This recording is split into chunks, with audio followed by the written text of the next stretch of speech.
Video.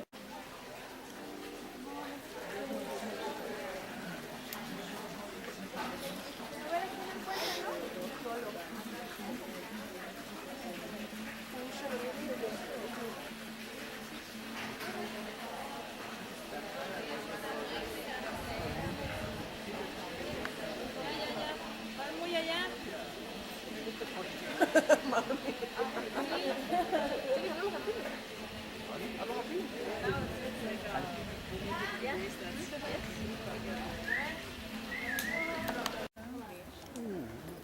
Não deixa.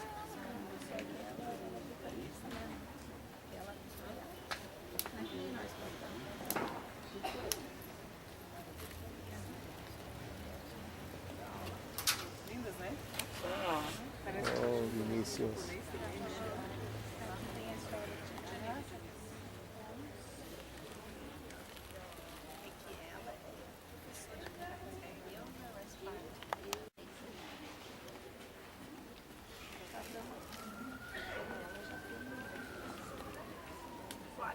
Marcelo vai pegar. Ah, já tá aqui. Então vamos. Vai fazer selfie? Vamos.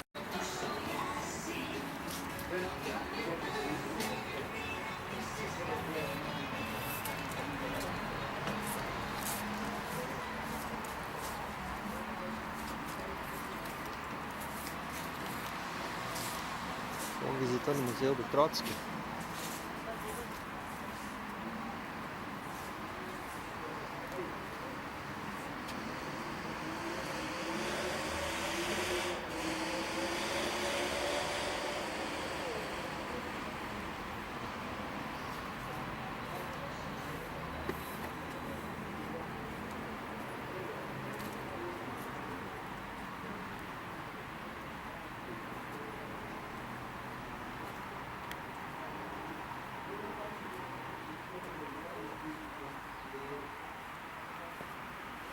Que surgió después de 1925. Trotsky nació en Yanovka, Ucrania, en 1879. Su verdadero nombre era Lev Davidovich Bronstein.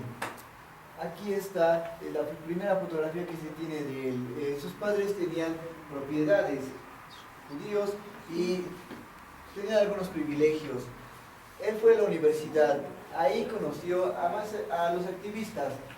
Desde la secundaria hasta la universidad, los estudiantes se organizaban, hacían confederaciones, iban con los sindicatos y publicaban. No querían a la monarquía de los Romanov y estaban preparados para luchar. Hubo masacrados, desaparecidos, los reprimieron y él, Trotsky, fue preso político, lo llevaron a Siberia. Hubo muchos así. En Siberia se conocieron y se escaparon de la zona de trabajos forzados que estaba recluido y así cruzaron las fronteras hasta llegar a Inglaterra para conocer a la vanguardia del movimiento obrero a nivel mundial, comunistas, socialistas, anarquistas, también los seguidores de la figura de Robert Owen, en fin. Ahí conocieron a Lenin en 1902. Lenin estaba formando una facción al Partido Socialdemócrata y todos debatían qué curso debía tomar el movimiento en el territorio de los Romanov. En 1905, 1906 había millones de campesinos en Rusia hambrientos, armados. El zar tenía 13 millones de campesinos a su cargo y los que estaban hambrientos eran todavía más. Hubo una gran insurrección, pero no hubo revolución. Aquí están los activistas en Siberia una vez más. presos políticos. A cambio, el zar hizo algunas reformas, 2 o 3 años para apaciguar a todos y después más opresión. Comenzó la Primera Guerra Mundial y los Romanov defendieron su territorio, pero los apalearon. A pesar de que tenían un gran ejército, estuvieron a punto de invadirlos y ellos tuvieron que pagar mucho dinero.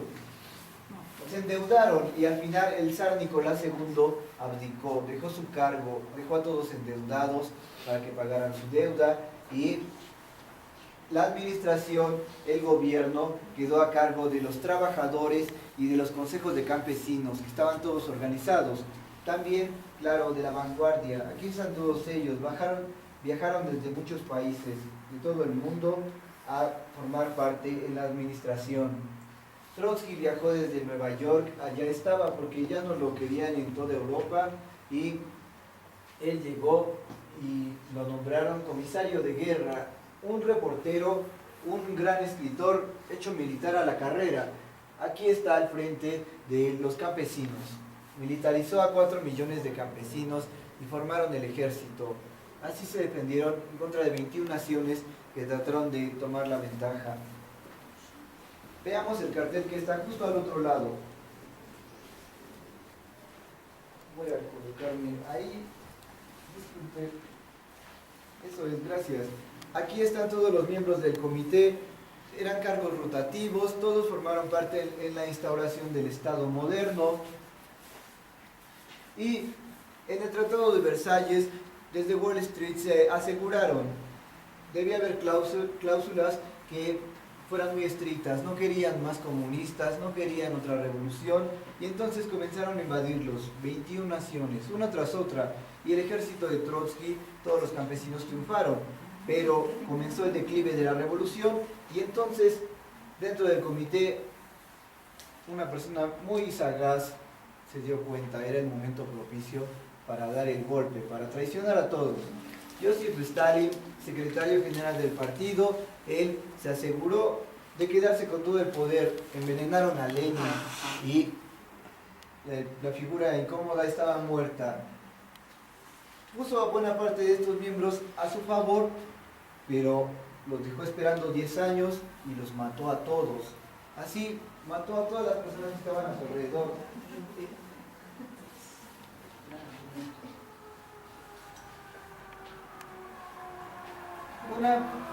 Un personaje característico de las revoluciones sociales del siglo XIX y del siglo XX. Joseph Stalin estuvo desde muy joven, como Trotsky, como Lenin, como otros más. Participó en la insurrección, en la lucha armada, en la instauración del Estado, vio la oportunidad, no lo dudó, dejó atrás todos sus principios. Él instaló un régimen, un gran imperio, nacionalista, presidencialista, totalitario, pero con demagogia siguió hablando de comunismo. No era un sistema comunista, no era una economía socialista.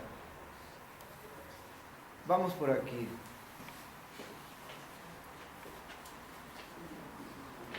Entonces, Joseph Stalin tomó a su cargo la administración, el gobierno. Hubo muchos inconformes y los sacaron del país, a los diplomáticos. En el territorio, que actualmente es Rusia, había una gran organización de campesinos, de trabajadores, y entonces, desde el gobierno, continuaron una guerra sucia, terrorismo, espionaje, tortura, campos de exterminio, en donde murieron casi 50 millones de personas. Otros murieron de hambre, otros fueron fusilados. Así aplacaron el movimiento los seguidores de Joseph Stalin, pero así también actuaron los nacionalsocialistas, los fascistas, los falangistas en España, los regímenes totalitarios aplastaron al movimiento obrero y a la humanidad entera desde 1920, así hasta la Segunda Guerra Mundial. Trotsky, cuando lo sacaron de la Unión Soviética, primero lo enviaron a Kazajstán, Turquía, Francia, Noruega, 10 años en el camino. Otros no tuvieron tanta suerte, los mataron de una buena vez. Esta es la fotografía de Trotsky en Kazajstán. Para entonces ya había perdido sus cargos, mucho poder, buena parte de su representatividad, pero seguía con sus ideales.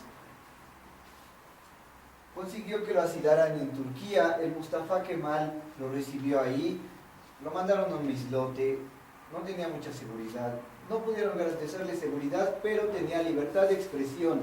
Aquí está el equipo de la redacción, voluntarios todos ellos, europeos y norteamericanos. En el camino encontraron otros aliados, periodistas independientes, en fin. Los asilaron después en Francia y en Noruega. A pesar de las personas que los apoyaban, en la administración de cada país había infiltrados, personajes que no querían morir y bueno, prefirieron dar la cabeza de Trotsky. Los soviéticos, los estalinistas habían acumulado tanto poder que pasaron por encima de la soberanía de esos y de otros países. En Noruega la monarquía se encargó de que Trotsky estuviera bajo arraigo domiciliario 4 meses. No lo dejaban ni siquiera escuchar noticias, no podía recibir periódicos. Lo expulsaron de Noruega, a él y a su esposa, y ahora sí, en el mundo no había, en toda Europa ya no había un sitio a donde ir. Muchos intelectuales ya habían comenzado el éxodo a toda América, y desde México Lázaro Cárdenas trajo aquí a Trotsky, a su esposa, a 50.000 refugiados de la guerra en España, y también llegaron franceses, alemanes de la Segunda Guerra Mundial, todos ellos. Lázaro Cárdenas lo hizo para defender los derechos humanos, por el derecho a la vida, no por afinidad política. Vamos por aquí.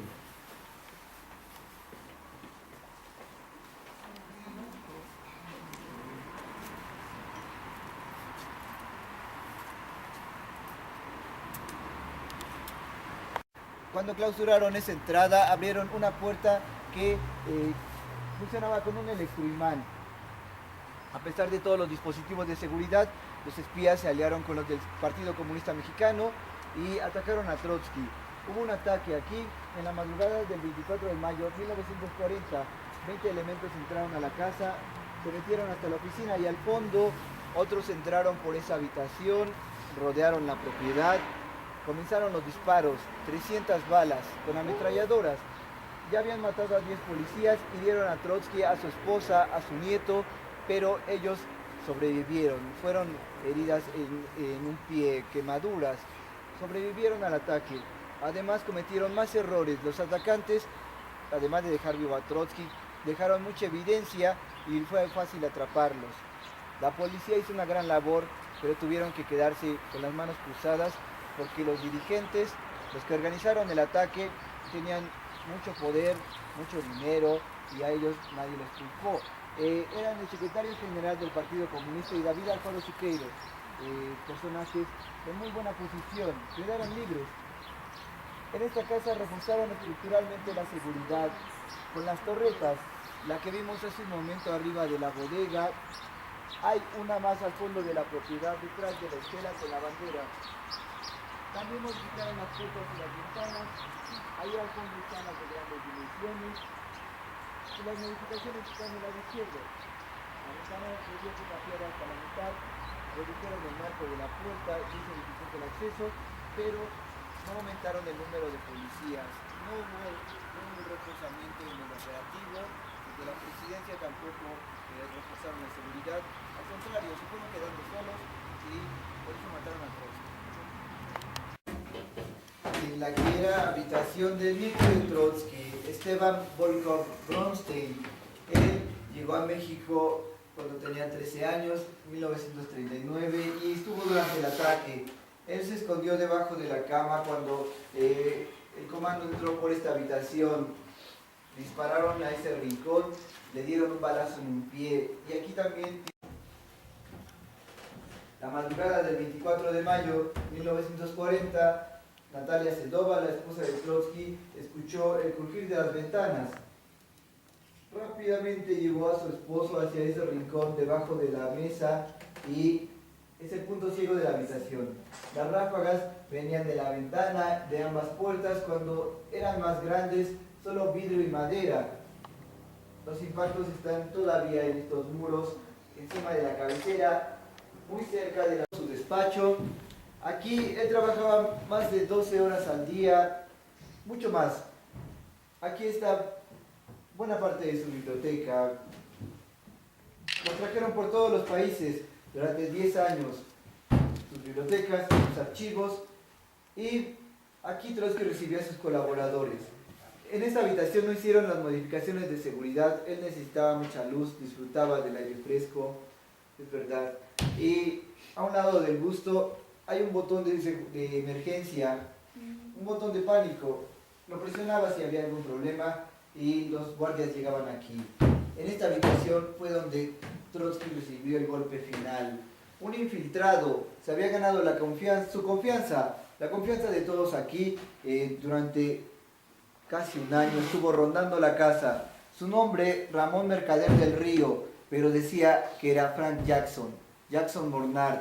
Decía que venía de Bélgica y además era el prometido de una colaboradora de Trotsky, de Silvia Agelov. Ella era un personaje clave en la organización.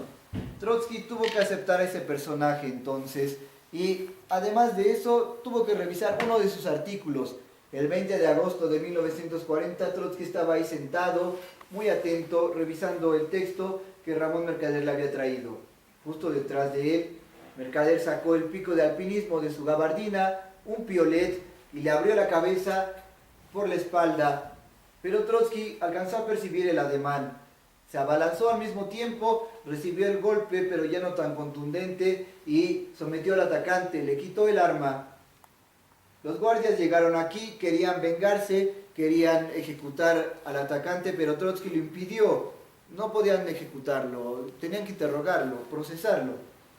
La esposa de Trotsky llegó aquí y le dio los primeros auxilios, lo puso sobre el piso y llegó la policía. Trotsky en el hospital dictó sus últimas palabras. Ahí soportó 24 horas más. Seguía luchando, su cerebro ya estaba muy dañado. Falleció el 21 de agosto de 1940 a los 61 años.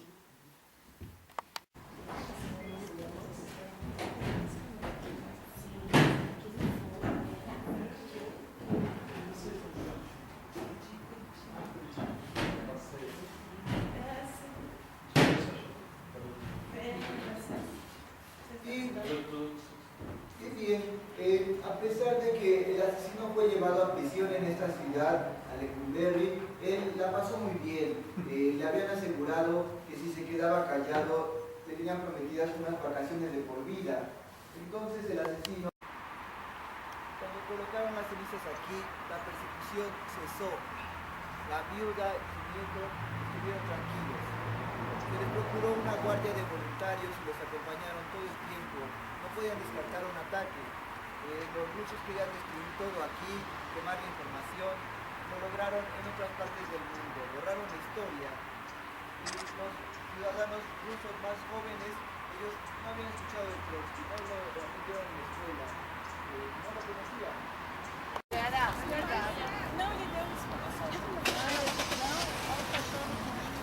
Esse povo aqui merece. Nada melhor que lanchar.